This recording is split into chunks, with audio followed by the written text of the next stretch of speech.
House prices. Everyone's talking about them, and it's not just idle chatter or background noise. It's a topic that pops up at family dinners, in group chats, and even at work meetings. Whether you're renting, buying, or just watching from the sidelines, it's hard to escape the conversation. The cost of a home isn't just a number, it's the biggest purchase most people ever make, and it can shape the course of your entire life. It shapes our lives, our finances, and even the communities we're part of, influencing where we live, work, and raise our families. When prices rise, homeownership feels out of reach for many, turning dreams into distant goals. When they fall, homeowners worry about losing value, and uncertainty creeps in. In 2025, prices are soaring to new heights, and people everywhere are asking, why is this happening? Will it ever stop, or is this the new normal? This isn't just economics, it's about our future, our families, and the lives we hope to build for ourselves and our children. High housing costs ripple through everything. Longer commutes, delayed life goals, and tough choices about where to live or when to start a family. Even companies have to rethink where they set up shop, as expensive housing can push workers farther away. It's a real-world issue that affects our daily routines, our stress levels, and our long-term dreams for the future. So, let's break it down. What's really driving those sky-high numbers on for sale signs, and why does it feel like prices just keep climbing? We'll look at the moving parts, how everything fits together, and what's pushing prices up or down. Supply, demand, rules and regulations, people, money, and the choices we all make. By the end, you'll see why the housing market feels so out of control, and what it means for all of us. Let's dive in. At the heart of the housing puzzle is supply and demand. It's a simple concept, but it drives everything in the market, shaping the prices and availability of homes everywhere. Imagine a rare collectible. If everyone wants it and there aren't enough, the price skyrockets. The more people who want it, the more valuable it becomes, and the harder it is to get. That's exactly what's happening with homes today. Not enough supply, too much demand. More people are searching for homes than there are homes available. We're not building homes fast enough while more buyers enter the market every year. Construction can't keep up, and the waiting list just keeps growing. The result? Bidding wars, with prices pushed higher and higher. Buyers compete fiercely, sometimes offering far above the asking price just to win a home. Picture a town with 10 houses for sale and 50 families looking. Everyone's competing, and prices shoot up. It's a race, and only a few can win. This imbalance is the engine behind rising prices. When demand outpaces supply, the market heats up and costs soar.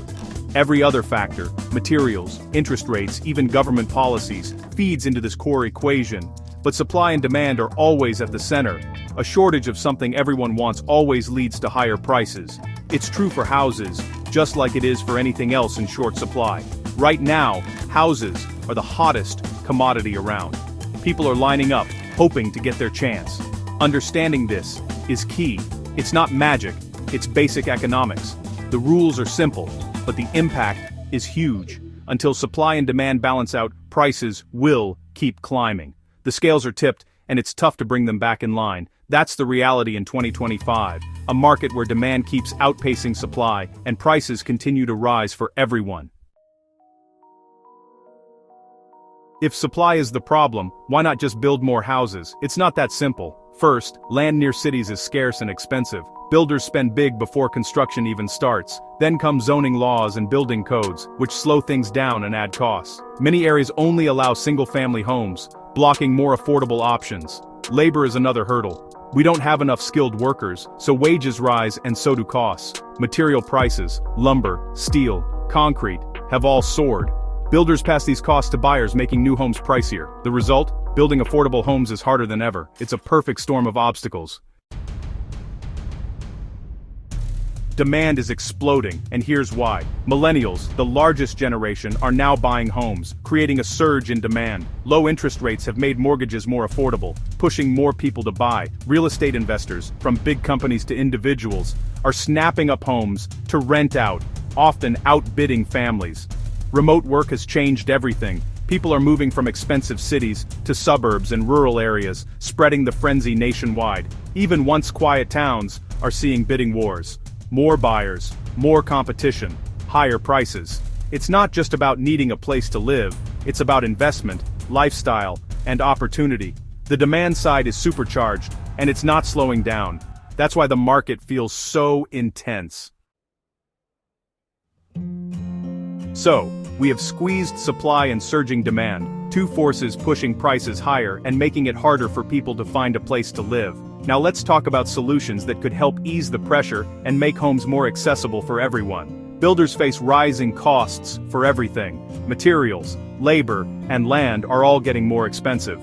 Lumber, concrete, and labor costs keep climbing, making it tough to keep prices down. As a result, homes get more expensive, and many buyers are priced out of the market.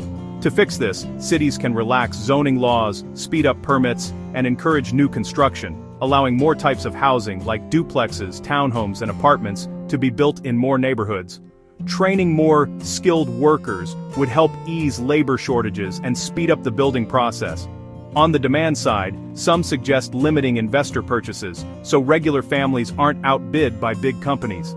This could give families a fair shot at buying a home and help level the playing field. But the real fix is building enough homes to meet demand, so everyone who needs a home can find one. More supply means less competition, more choices, and more affordable prices for buyers and renters. It won't happen overnight, but change is possible if we work together. By tackling both supply and demand, and making smart policy choices, we can make housing more attainable for everyone, no matter their background or income. The balancing act starts now, and the future of housing depends on the steps we take today.